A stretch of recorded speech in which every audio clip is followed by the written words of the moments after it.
Have the GoPro on yet? No! That's why I didn't have any trouble riding it. All right.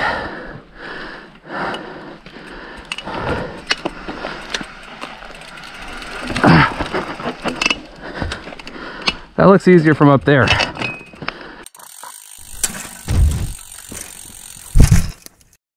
Say you hypothetically found yourself in Rossland, British Columbia at a friend's vacation home, and just for the sake of speculation, imagine that it was August and all of you just happened to have your mountain bikes with you. Of course you're going to go ride 7 summits, but you can't do that today because you didn't get here till 3 in the morning. So what should you do? You should ride your bike over to the nearby town of Warfield, have lunch, and then ride back. Before we go on, if you want to help me make more informational content like this, navigate to patreon.com/voiceovertrails and become a patron. The town of Rossland, not to be confused with Roslyn, resides just a few miles north of the US border in extreme southeastern British Columbia. It's like a couple hours drive from Spokane, Washington. There is, of course, a perfectly serviceable public highway connecting Rossland to Warfield, but more importantly, there is also a network of mountain biking trails that threads up and around the mountain that separates the town, and that's what we're here for. From the middle of Rossland, find the Kootenai Columbia Trail, which starts out looking like a stroller path until it stops being a stroller path and it becomes a piece of blue single track with rocks in the tread. This is eastern BC, which is drier than the west side, and it's getting farther and farther north, so the trees are a lot more similar to what you'd expect in the Rocky Mountains than the Western Cascades. The tread on the trails is also pretty rocky around these parts. Speaking of rocky, the next trail on this route, and there are many options by the way, is called Techno Grind, and this trail lives up to its name. From this side, there's about 200 or 300 feet of rooty, rocky climbing and some short interludes of downhill, but it's all Canadian-style bureaucratic flow. You gotta commit to these features and bring your own flow with you. It's more difficult than the elevation numbers would suggest. The next trail is Full Monty, a black trail, and remember that Canadian black is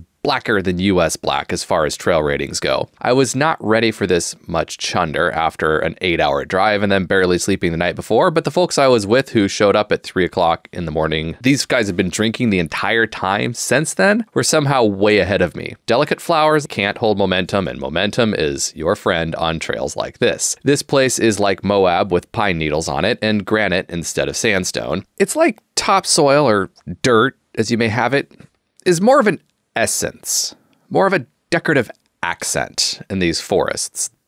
It's rocky. Most of the forest floor is just rocks, and that means that a lot of the trail tread it's rocks. If I had had better bike control this day, I'd have had a lot more fun on a lot of this trail. That being said, it's a great place to find out just how skilled you really are.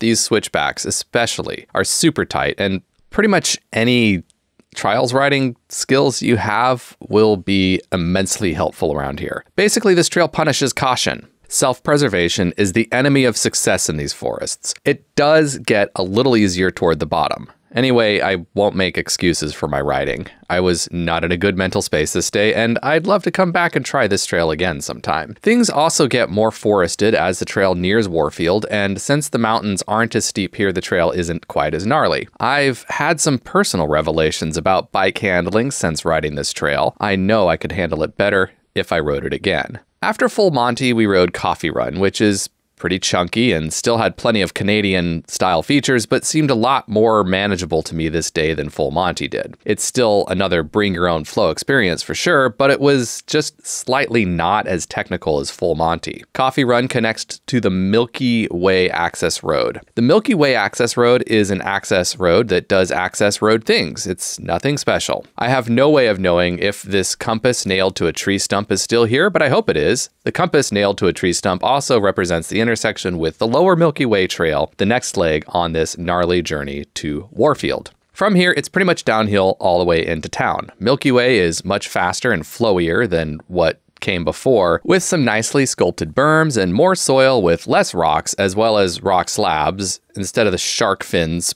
poking up through the tread. So the forest does discover some dirt down here. I liked how not every turn was a sculpted berm though. I kind of like there to be some flat turns on a trail just to add some variety and spice. This was a welcome opportunity to do some bike handling at speed after all that tech on top of the hill. Lower Milky Way eventually connects up with Green Door, the final trail descending into Warfield.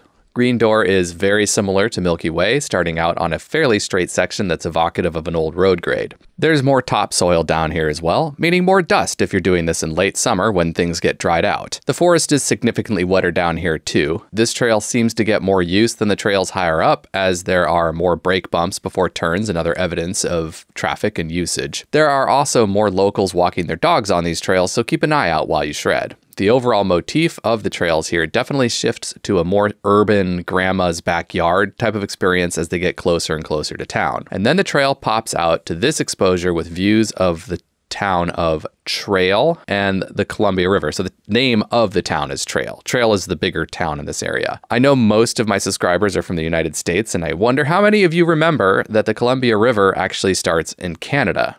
I mean, it does start in Canada, and here it is. Trail BC is along the Columbia River. So look at the river. Go down there and look at the river at some point. It's kind of cool to see the Columbia this far north. From this viewpoint over the town of Trail, the descent to Warfield begins in earnest. It's all flowy single track from here, with maybe some rock slabs and a few stones in the tread, but nothing unmanageable. Here in the late summer, tread definitely had turned to moon dust in quite a few of these turns, but it was nothing unmanageable. After a series of swoopy and mostly flat turns, the trail empties out here right into the middle of Warfield. There's not a lot in Warfield. There's a gas station and a cannabis dispensary. There's a nice little park here with picnic tables and a wee little playground, so we stopped and ate lunch here. We found an old railroad grade to ride back over to Rossland. Of course, it's way shorter to just ride the highway back, but where's the fun in that? I actually felt like for a railroad grade, it was a lot steeper than I expected. Maybe it was just because I was already tired.